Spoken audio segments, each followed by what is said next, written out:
Okay, so I'm just going to get right into the meat of this topic. I love reading fables. If you weren't paying attention in 10th grade English, a fable is a short story, usually with talking animals that have a moral at the end of them. A good way to remember is that the word fable starts with an F, and so does furry. So, some examples of a fable you might have heard are The Tortoise and the Hare, Humpty Dumpty, Pacific Rim, and the autobiography of Hillary Clinton. This one's a fable because the main character is a bit. I'm just kidding. Humpty Dumpty's not a fable. So there's this guy named Aesop, and he's best known for creating a bunch of fables. He's written over 655, and seriously, I don't know why for some reason we can't find the exact number. How many fables has he written? Over 655! Oh, so 656? Like, what's the range here? Unfortunately, he has died, so he won't be writing any more fables. So why can't we get the exact number? Like, what the heck, guys? And he also had a very strong no photo policy, so no pictures of him were ever taken, because he was born around 500 BC. I don't even think he knew what a camera was, so here we go. This is what he supposedly looked like. And what I like most about fables is that the wording is so like Shakespearean and old-timey, and it makes you feel like you're smart for reading these short paragraph-long stories. And even better, they have a moral at the end of them, so once you're done reading, you're like, oh man, that was deep. Like, every single fable can end with one character dropping a microphone. Like, the whole story is just build up to that one moral moment. Okay, so I'm going to read some of my favorite fables to you guys. I'm not going to read them how Aesop wrote them though, because he had so many unnecessary smart sounding words when really all of his fables could be shortened down to like 3 sentences. So here we go, Aesop's fables in my own words. Belling the cat. So there's these mice that get together and they're trying to come up with a plan to get this cat to stop killing them. And one mouse is like, oh, we could put a bell around the cat, you know, so now we could hear it or something. And this other mouse is like, yeah, all right, yeah, that's cool. Who's going to put the bell on? Okay, so this one's kind of actually stupid. I don't really know what the moral is. Like, maybe no one wants to be the person to sacrifice themselves for the good of humanity or my sanity or...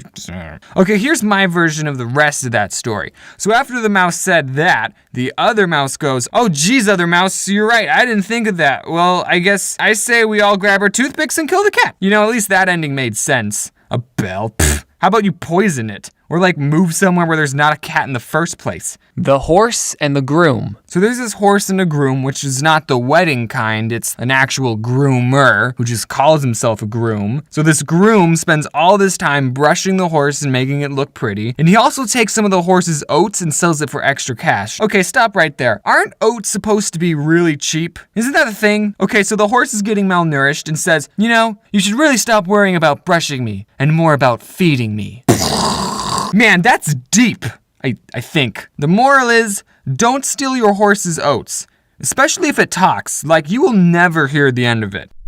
The farmer with the goose with the golden eggs. So there's this farmer and he somehow gets a goose that lays golden eggs. And now you might be thinking, what's with all these gooses that lay golden eggs? Jack and the Beanstalk did it. The Simpleton Brothers did it. Well, did you know that this is the very first time a goose laying golden eggs has ever appeared in writing? I actually don't know if that's true. I made it up. I mean, it might be true. I don't know. It was 500 BC, you guys. It was a long time ago. And the goose only lays 1 egg a day, and the farmer gets greedy and wants more eggs. So he thinks, I bet all the eggs are inside the goose. So he chops up the goose, and guess what? There's only more goose parts in there, not eggs.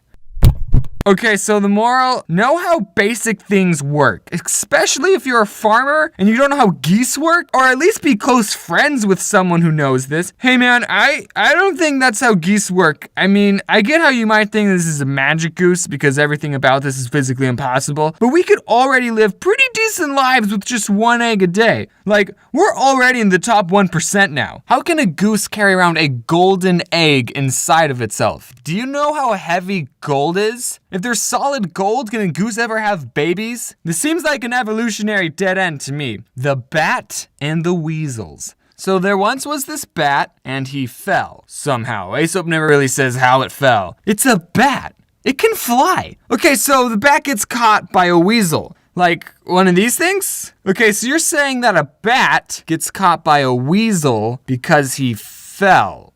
Whatever, okay. So the weasel says, I am an enemy to all birds, and I'm going to eat you. And the bat goes, I'm not a bird, I'm a mouse. Oh, what are these things that look like wings? Oh, these? That's my blanket. Because I'm cold. Okay, that part wasn't in the story. So the weasel lets him go, but then it happens again with a different weasel, and this weasel says, I am an enemy to mice, and I'm going to eat you. And the bat goes, oh, tiny weasel, but I'm not a mouse. I'm a bird. And then he lets him go. Again. Sometimes Aesop wrote the moral you're supposed to take at the end. He did it with this one, and the moral verbatim is, look and see which way the wind blows before you commit yourself. So are you saying to follow the crowd? Like, go with the flow? That's not really good moral, Aesop.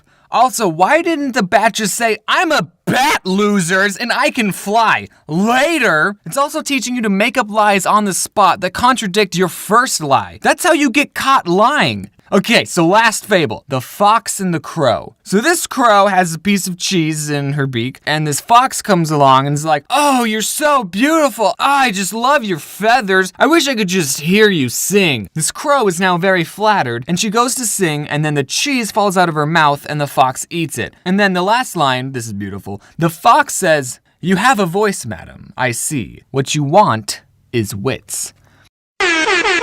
Moral of the story, everyone wants to steal your cheese. Don't let your guard down for a second. That would be a good t-shirt design. Like, it would say, everyone wants to steal your cheese, and then it would have like a silhouette of a fox and a crow. Someone make that t-shirt. I'll buy it.